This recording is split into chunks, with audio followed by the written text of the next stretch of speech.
And now I have our second speaker of the panel with me. That's Dr. Nicholas Ray.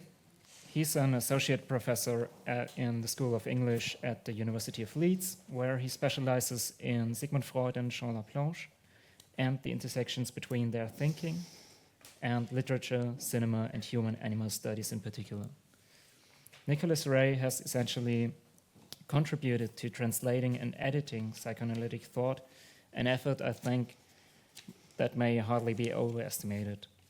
He's currently dedicated to the problem of anxiety, which will be published in a book on psychoanalysis and the subject of anxiety, from Freud to Laplanche.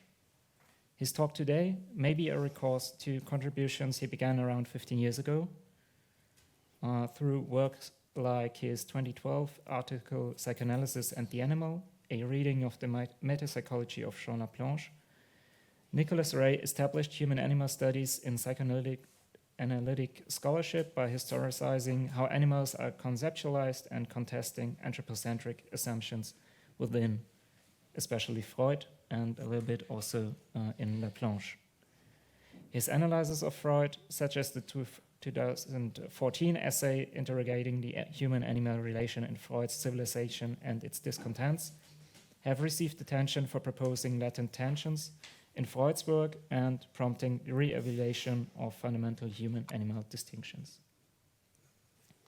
Thank you. Thanks, Dominic, and thanks to the Freud Museum for inviting me. So, as Dominic was indicating, in recent years I've spent quite a bit of time thinking and writing about the relationship between human and non-human animals in psychoanalysis, mainly but not exclusively Freud. One thing that's particularly interested me is the internal variances in Freud's thinking on the subject. So the remarks that Freud makes in one text are often in a relationship of tension with remarks that he makes in another text. Sometimes within a single text you can see Freud's thinking about the human-animal relationship pulling in different directions at different moments. My interest in these tensions is not obviously driven by a wish to attack Freud or to catch him out for inconsistency. As Jean Laplanche insisted in a late essay, doing justice to Freud is not about masking the contradictions and the tensions in his work. It's about trying to understand them and trying to do something productive with them. So today, what I want to do is to outline fairly telegraphically one way in which these tensions manifest in Freud's writing.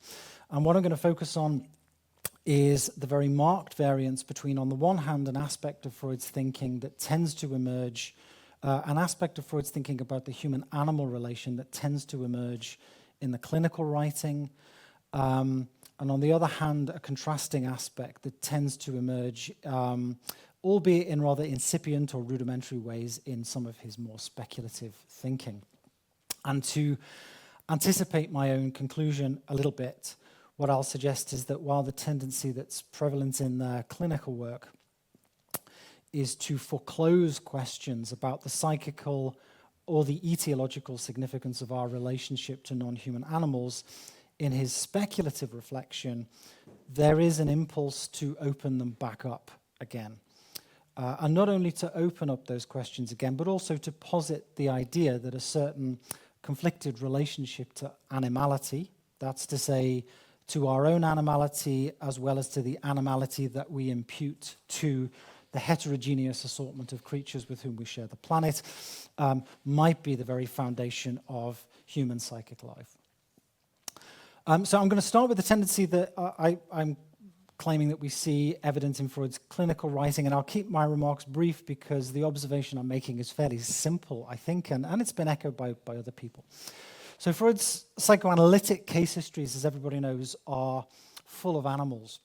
Fantasies, dreams, symptoms of patients are replete with animals, so horses, rats, wolves, to name the most obvious, but also birds, butterflies, caterpillars, elephants, flies, giraffes, goats, pigs, sheep, sheepdogs, snails, and wasps. And I could go on.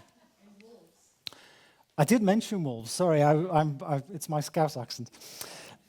So Freud's response to these figures, almost invariably, I'm going to mention an exception shortly, But Freud's response almost exclusively is one of hermeneutic suspicion. So I'm borrowing that term from Paul Ricoeur, who uses it to describe an interpretative method that treats the manifest text as something that masks truth and misdirects understanding. It treats the manifest text as a form of dissemblance that has to be ripped away in order for a concealed truth to emerge. So what Freud does repeatedly when his patients mention an animal in a dream, a fantasy, whatever it might be, a memory, is to assume that the animal is just a deceptive mask, concealed behind which there is always a human referent. And it's the task of the analysis to reveal what that reference is. And any number of instances suggest themselves here. So very often the animal figure is read as a disguise for a specific person. So in Little Hans, of course, the horse, which is the object of the phobia, is a mask that conceals the Oedipal father. The upright wolf for the wolfman is a mask that conceals the Oedipal father. The butterfly in the wolfman's scream memory is a mask concealing his nursemaid. Animals are also read by Freud as more or less blank screens onto which patients safely project distinctly anthropic preoccupations. So the wolfman, Freud tells us, is fascinated by the different names by which horses are distinguished according to whether their sexual organs are intact. But in Freud's view, the patient is not actually interested in horses at all. This interest is a safely displaced way of thinking about sexual difference. It's a way of thinking about castration. In the rat man, rats, of course, are a point of convergence for an entire set of human concerns regarding gambling, regarding marriage, regarding payment, that have more to do with the signifier rat than they have to do with the animal that's been made to carry that name. So, and in the case histories, this hermeneutics gets exercised pretty relentlessly, and it has a number of implications. I'm just going to single out three.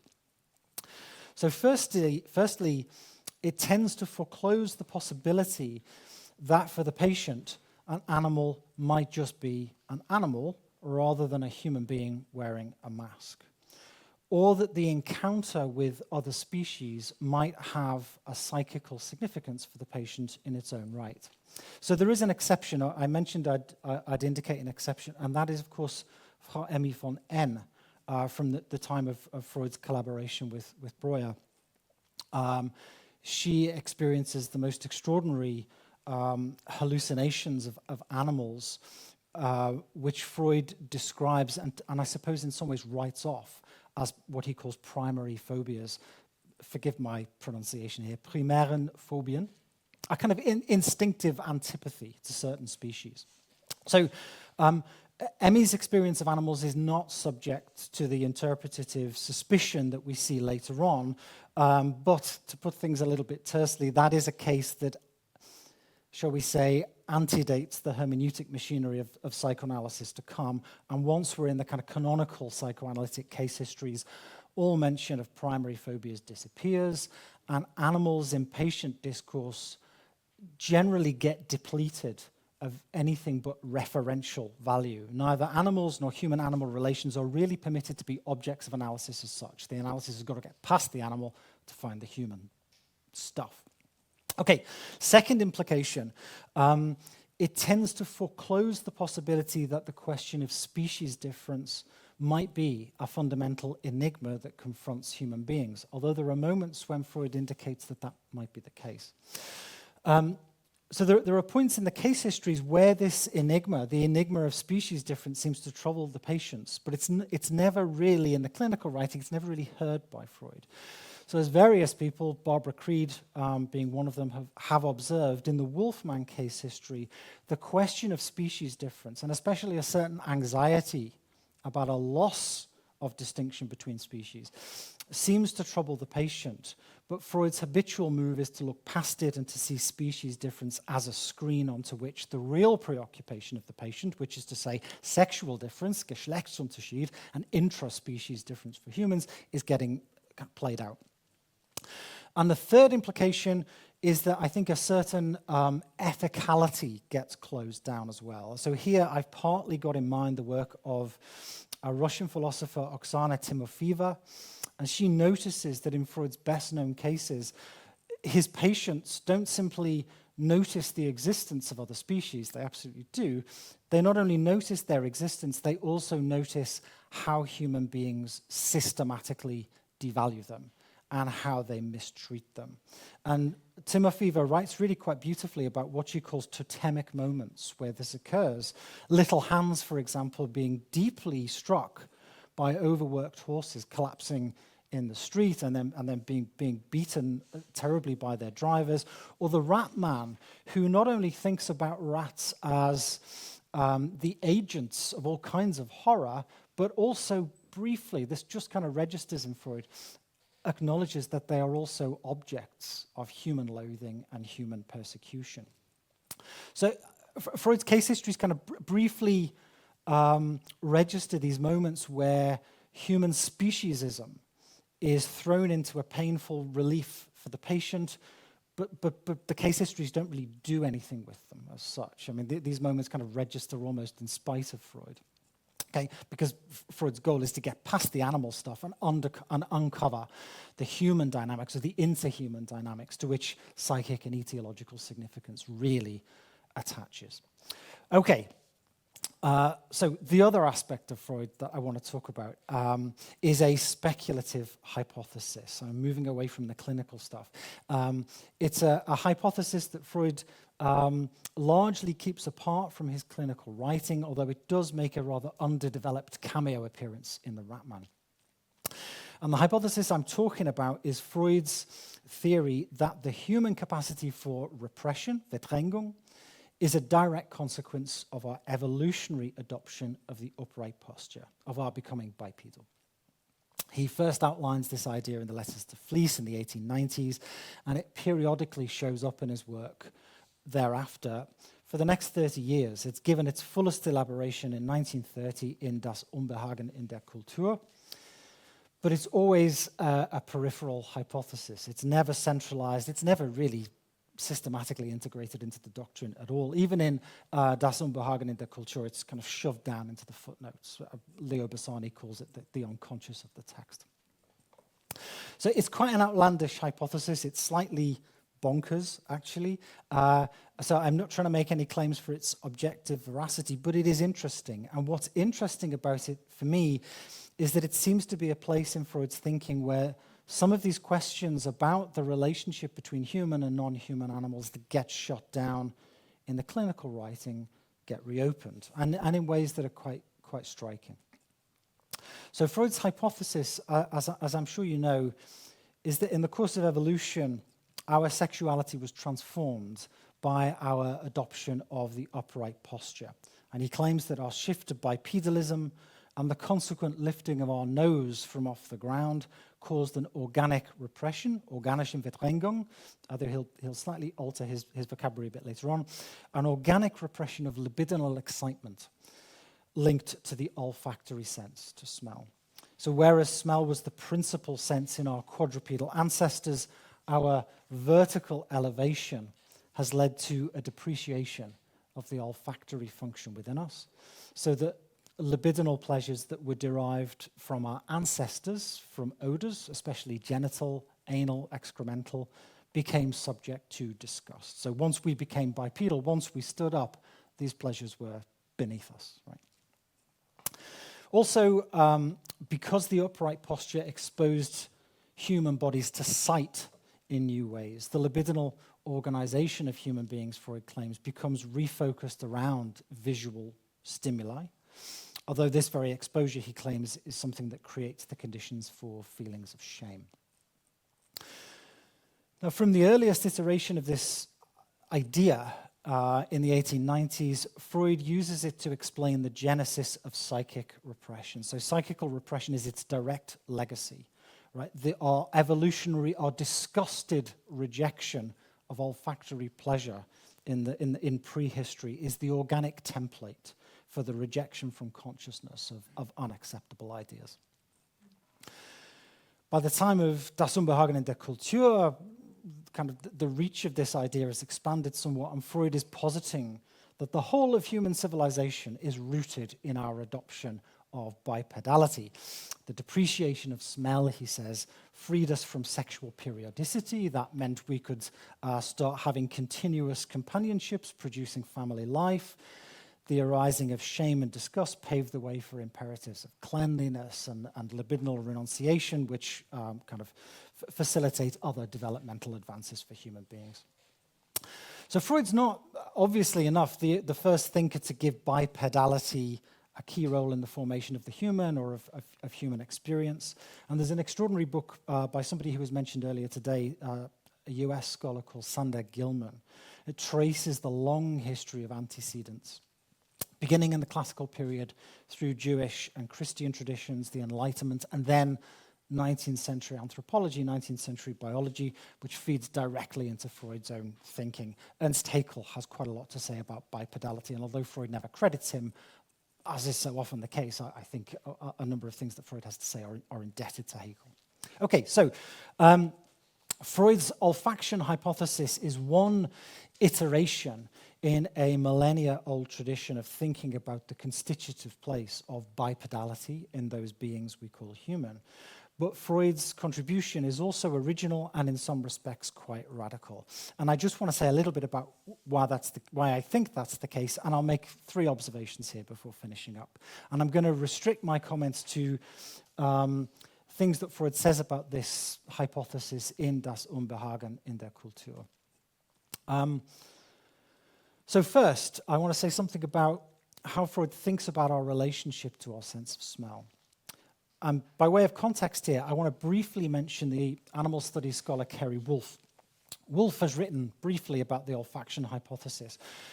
Wolfe is deeply critical of human exceptionalism, right? The assumption that there is some exceptional quality, whether it's physical or metaphysical, that differentiates human beings ontologically in an absolute and clean way from other species. And one of the exceptionalist tropes that he sees in Western thinking is the privileging of vision in a sort of hierarchy of the senses. So Wolfe shows that vision has been traditionally posited as, he calls it, the human sensory apparatus par excellence, and the one that is often characterized as making human beings superior to other animals, right? Because sight is bound up with insight, is bound up with reason, with a capacity to survey and organize and master space. Okay, that's Wolfe's claim about the privileging of sight. And Wolfe sees Freud's olfaction hypothesis as a canonical example of this exceptionalist trope, right? As a tale of man's liberation from the, as Herder would put it, inferior sensory apparatus of the quadruped and its embrace of visual prowess. However, I don't think Freud's argument fits that exceptional or exceptionalist module. I think it actively resists it. So Freud's account differentiates between what he calls the diminution, Zurücktreten, of olfactory stimuli caused by our bipedality, and the devaluation, the Entwertung of olfactory stimuli that is correlative with it. Okay, so the Zurücktreten, the diminution of olfactory stimuli, refers to the physiological atrophy, the objective atrophy in the functional significance of smell in human beings because we stand upright. Once we stand upright, our sense of smell just physiologically begins to diminish. Whereas the Entwertung of olfactory stimuli refers to the resulting effort on the part of human animals to devalue the olfactory excitation per se. So in other words, Freud's point here seems to be that because human beings have lost the delights of olfactory libidinal stimulation, we devalue those pleasures in an effort to convince ourselves that they weren't worth having in the first place. Okay? We don't reject olfactory pleasure because the olfactory pleasure that's still enjoyed by certain animals, because they are objectively inferior, we dismiss them as being inferior because we have had to leave them behind. We've kind of made a sort of conflicted virtue of necessity, if you like. So central to Freud's hypothesis then is an insistence on the factitiousness and the tendentiousness of precisely this hierarchization of the senses that Wolff claims Freud is just uncritically reinscribing. Okay, the second thing I want to mention has to do with how Freud thinks about the consequences of our conflicted relationship with smell for our relationship to at least certain other animals. And his remarks on this score are focalized through our relationship with dogs. And he makes this remark: it would be incomprehensible that man should use the name of his most faithful friend in the animal world, the dog, as a term of abuse if that creature had not incurred his contempt through two characteristics: that it is an animal whose dominant sense is smell, and one which has no horror of excrement, and that it is not ashamed of its sexual functions. So he's making a double reference here, both to systemic forms of contempt towards dogs, which we might think of through scriptural traditions, say, associating them with behavioral depravity or uncleanliness, and to our use of the word dog as a derogatory term for human beings who are deemed to lack certain qualities which they ought to possess in order to belong to the human community. And his point, again, is precisely that this derogation of the dog is tendentious. The dog is inferiorized. The dog becomes an object of contempt and a rhetorical figure for the uncivilized human only as a function of, as a correlative of, our more fundamental derogation of the sensory organization that dogs embody. So their demeaned status is, if you like, a collateral damage in the human effort to abjure the exquisite value of the pleasures we lost when we stood up. Okay, so again, far from articulating an exceptionalist account of human ontological superiority, Freud is suggesting that a certain illusion of superiority or exceptionality is sustained precisely and only by our devaluation of other life forms and correlatively the animalization of those human beings who are deemed not to conform to human standards, who are considered to be subhuman, to use a particularly highly cathected term.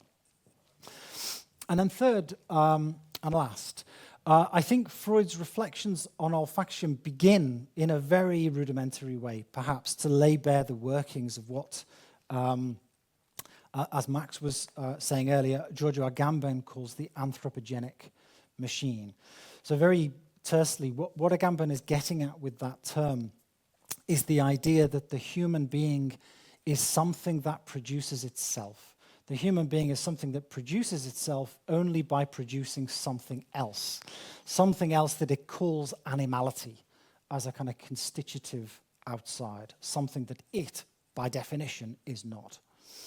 So the human is not constituted by some objective or metaphysical property that represents a clean ontological break from other living creatures. Man, this is Agamben, I'm almost quoting him, man, Agamben says, is produced through the creation of the opposition, man, animal, human, inhuman, an opposition that's always in some way factitious, overdetermined, and so on. So the human being constitutes itself by dividing itself from its own animality, seeking to be more than just an animal, and from its own kinship with other animals. And for Agamben, and this takes us way beyond Freud, but for Agamben, this is the division that underpins all politics, really, because it's the division that determines which lives or which dimensions of life are worthy of life, worthy of care, worthy of nurture, and which are not. So without wanting to overstate the case, and I have a habit of doing that a little bit, but without wanting to overstate the case here, I think that there is an anticipation of something of what Agamben describes in the olfaction hypothesis. I think it's already legible in those aspects I've already underlined, but it emerges emphatically at the very end of Freud's exposition in Das Unbehagen in der Kultur, which is more or less his last word on this thesis. He never really goes back to it and re-elaborates it. So at this point in his exposition, Freud returns to this idea that standing upright introduced us to shame and disgust, and this lodges a fundamental impairment within human sexuality. And then he says this, highly compressed thing to say, but anyway, the deepest root of the sexual repression which advances along with civilization is the organic defense of the new form of life achieved with man's erect gait against his earlier animal existence. The result of scientific research coincides in a remarkable way with commonplace prejudices that have often made themselves heard. So he's recapitulating the idea that I've been talking about, that sexual repression correlative with culture grows out of this prehistoric organic repression. Though he's changed his terminology, now he's calling it an organic defense, Abwehr, and he's restricting Wehrführung specifically to psychic repression or sexual repression. But he's also venturing a bolder articulation of its action. He's now characterizing the foundational event in the evolutionary genesis of our inner life, its root, its Wurzel, not simply as an abjuration of the olfactory sense, but as an abnegation of animality as such, of our own animality and correlatively of our kinship with our other animals, against whom our prejudices kind of remain banally evident. So what's interesting about this moment for me, for all of its overcompression and insufficiency, is that Freud as theorist here is not, as he sometimes does, right? Freud is not seeking to adjudicate the frontier between the human and the animal. What he's moving towards or groping towards is an account of the human as a being that labors continuously to distinguish itself by the production of such frontiers. Frontiers that he is at pains to stress are factitious, tendentious, defensive, and therefore susceptible of interrogation, susceptible of analysis, one might say. Just a final thought on this to hook it up to the conference title, and then I'll wrap up. So our conference title is What is Nature in Human Nature? The inverted commas around nature in our title make perfect sense. The Welsh cultural critic Raymond Williams famously said that nature is perhaps the most complex word in the English language, a word whose meaning we take for granted at our peril. But I think the Freud of the olfaction hypothesis is a Freud that is also urging us to place the word human in inverted commas. That is, urging us to think about the human not as an ontological given so much as a relational production. Not a being that's distinguished by some exceptional property, but by an illusion of exceptionality that we fail to interrogate or fail to question, fail to analyze at our own peril. All right, so I'll finish up. As I suggested at the start, I think the olfaction hypothesis then is this place in Freud, a weirdly sequestered place in Freud, where certain questions that get shut down elsewhere in his writing re-emerge in interesting, if rather bizarre ways. And I hope it's clear why. 3 very quick kind of summations. So I think where the question of species difference and anxieties around species difference gets put somewhat in abeyance in the case histories, the olfaction hypothesis, as it were, puts the human being back into an ecosystem of other species. Not only that, but it also places a kind of tendentious reflexiveness about our own speciation at the very basis of our own inner lives. So every other conflict for Freud is fundamentally rooted in this. Second, by proposing that our inner life is constitutively marked this way, the hypothesis also introduces the possibility that our relationships to other creatures as creatures, and not just masks, might themselves be susceptible of analytic reflection, whether that's at the level of the individual or within the social field, marked as it is by species as prejudices.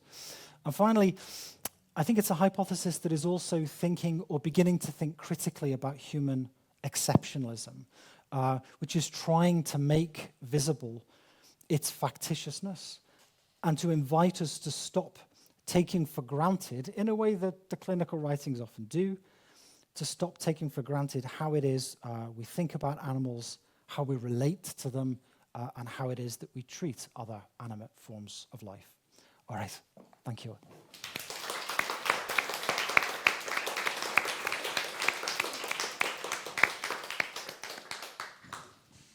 Thank you, Nick, for your talk. That was both, I think, informative and very vibrant. First question here, second with Herman. Yes, thank you very much. So I had some associations as to the definitions of human. In, for example, Lacan, who says man is the animal that's prematurely born. And the other definition that came to mind was Nietzsche, and I don't know how that's translated in English, but der Mensch als das nicht festgestellte Tier.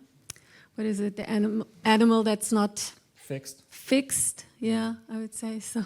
And I think this is something that Agamben takes up, right? It's this, there's this idea that animals are in the world and somehow their equipment, the natural equipment, makes them function within nature somehow. And Agamben then says, right, I think it's in the open that they have to, man has to be initiated into the world.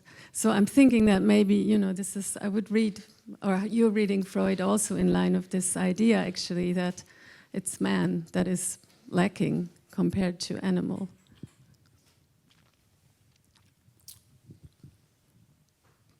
Which might also be a fantasy. Yeah, yeah, thank you. Thank you for getting there a lot faster than I did. Yeah, I think so. I mean, I suppose I'm try quite hard to avoid making differentiations of that kind because I'm wary of them. Which is not to say that I think a kind of a banal continuism where we're all just the same is helpful, because evidently it's not. It seems to me as though there are moments in Freud where he acknowledges that we don't come into the world with a sense of being other than the animal, that this is something we learn, that we have to be enlisted in some way into being human, and being enlisted into being human means being something other than animal, something superior to the animal.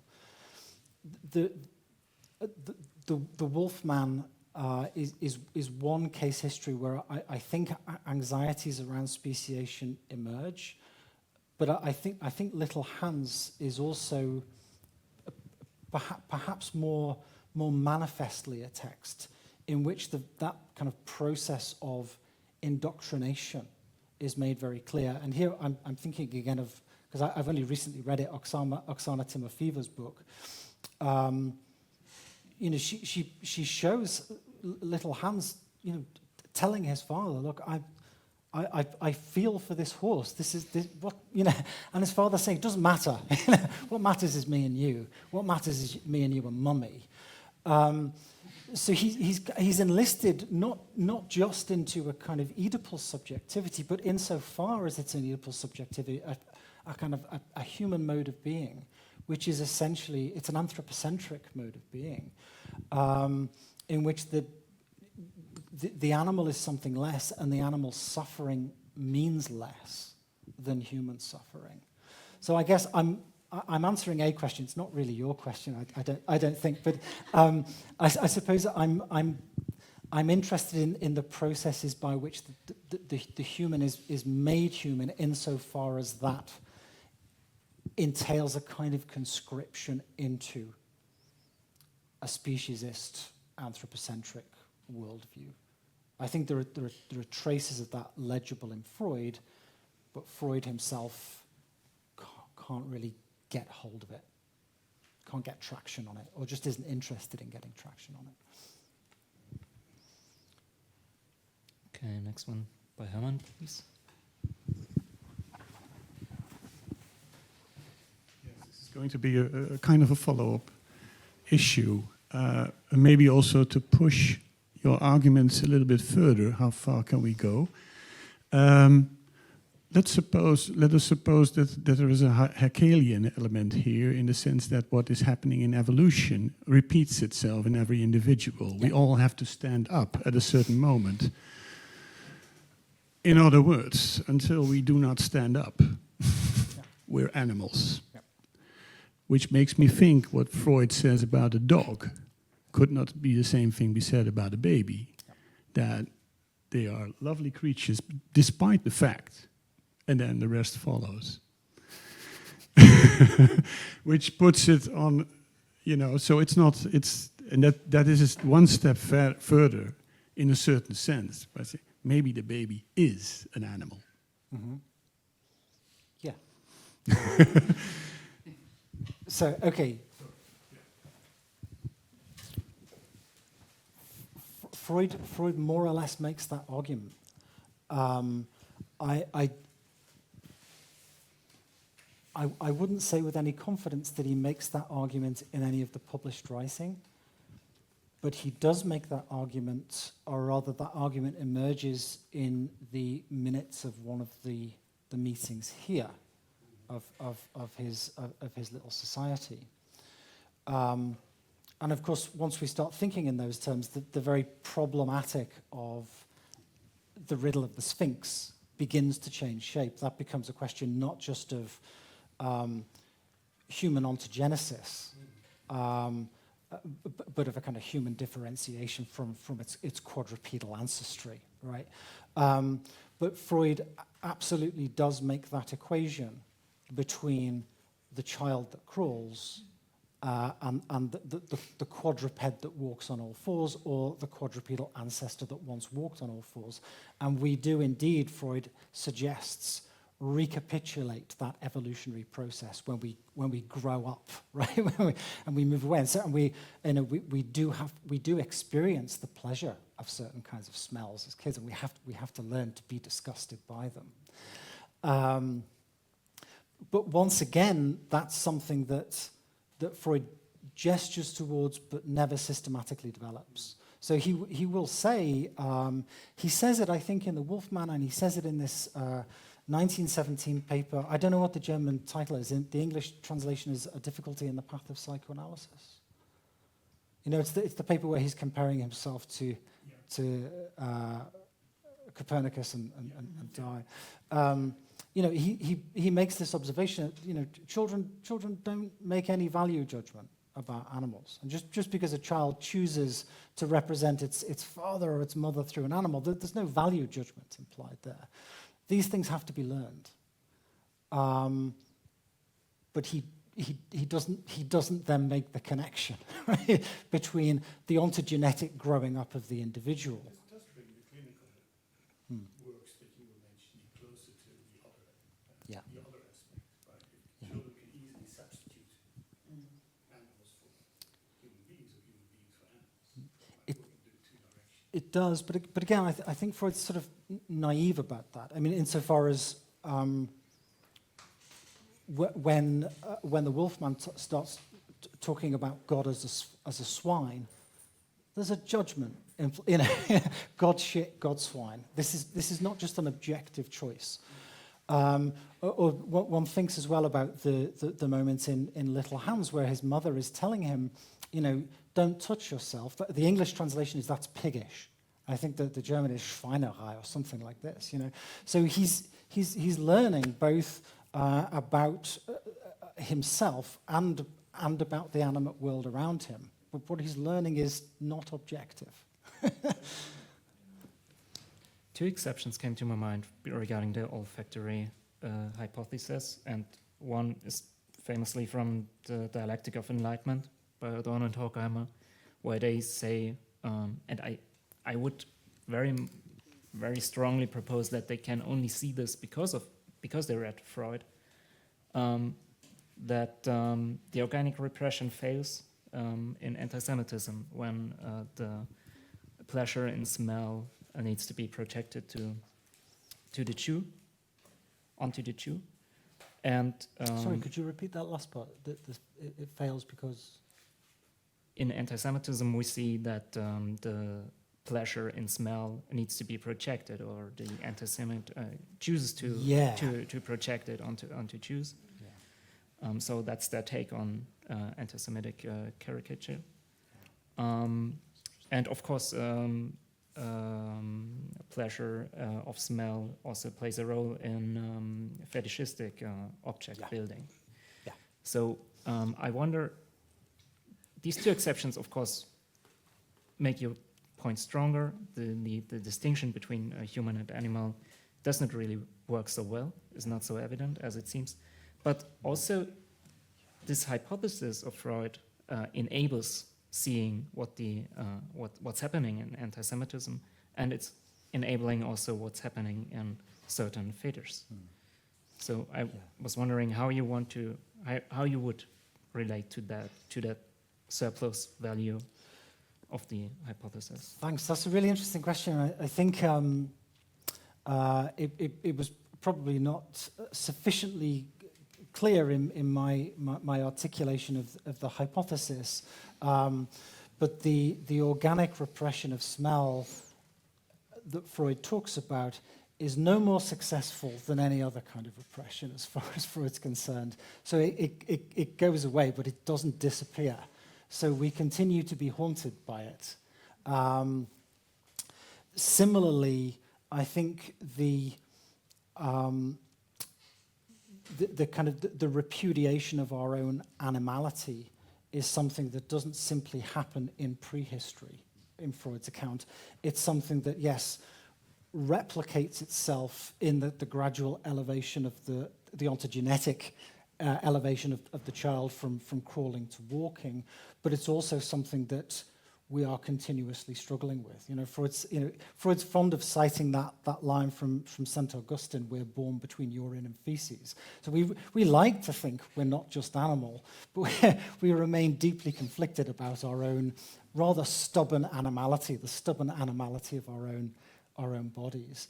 So it's a repression, but like any other one, it doesn't go away. We're all haunted by it, and we are often most attracted in certain things to those things that disgust us, and that can go for smells as much as anything else. So I think it's a conflicted. We have a conflicted relationship with olfaction rather than just a non-existent one, if that makes sense. It's kind of deeply ambivalent. Thanks. So we had a question, in the back, I think, for a longer time already, on the right. Hello. Thank you for your presentation. It's super interesting to see Freud's initial thoughts about kind of the development of the mind coinciding with the human evolution.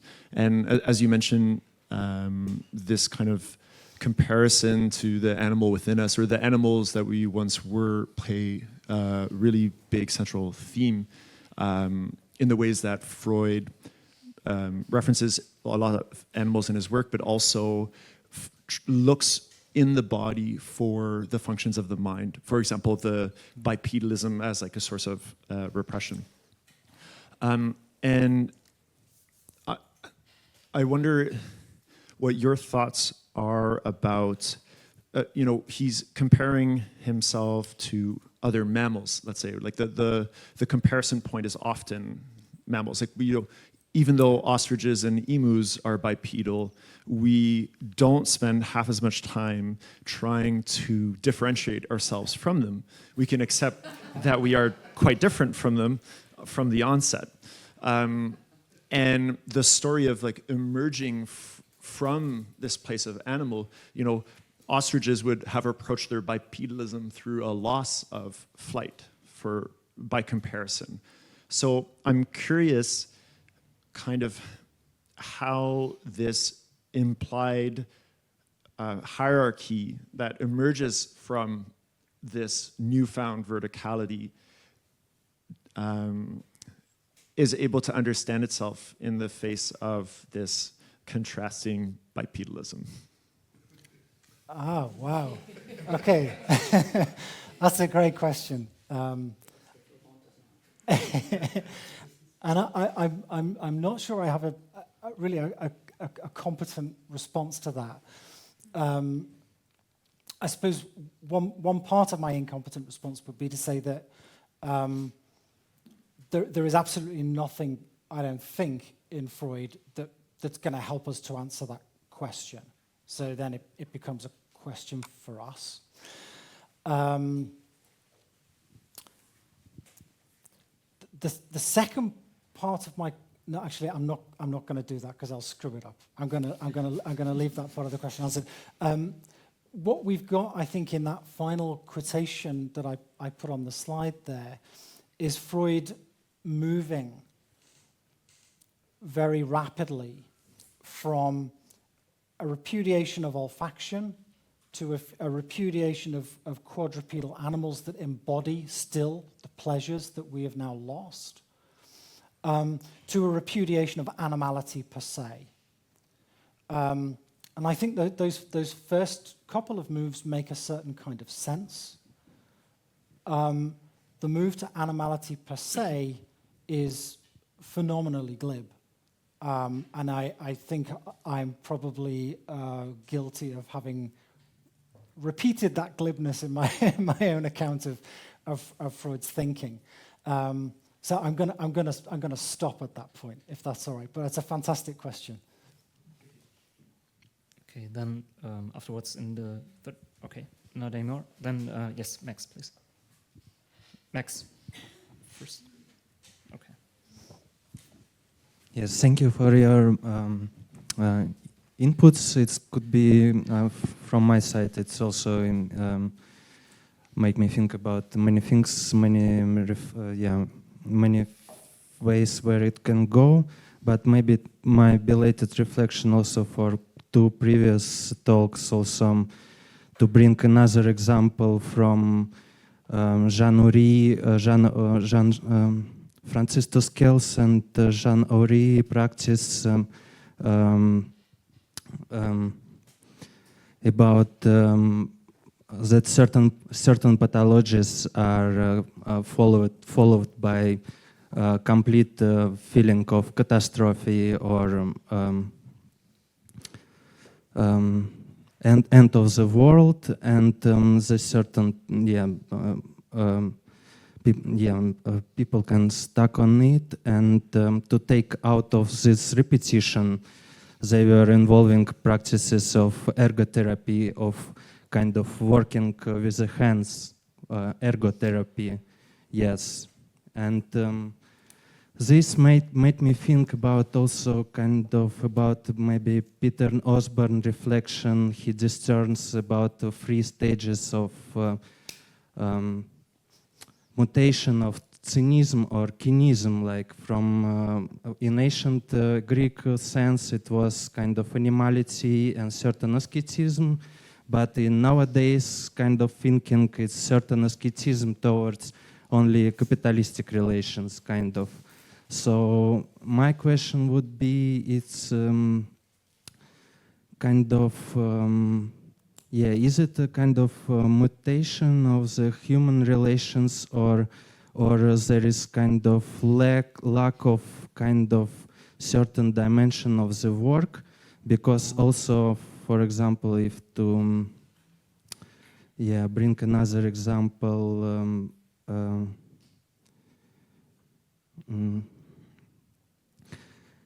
this chatbot example, for example, it breaks some certain link of substitution, kind of, or for example, or another example could be when transference become a transference love. So there is also kind of breaking some kind of this,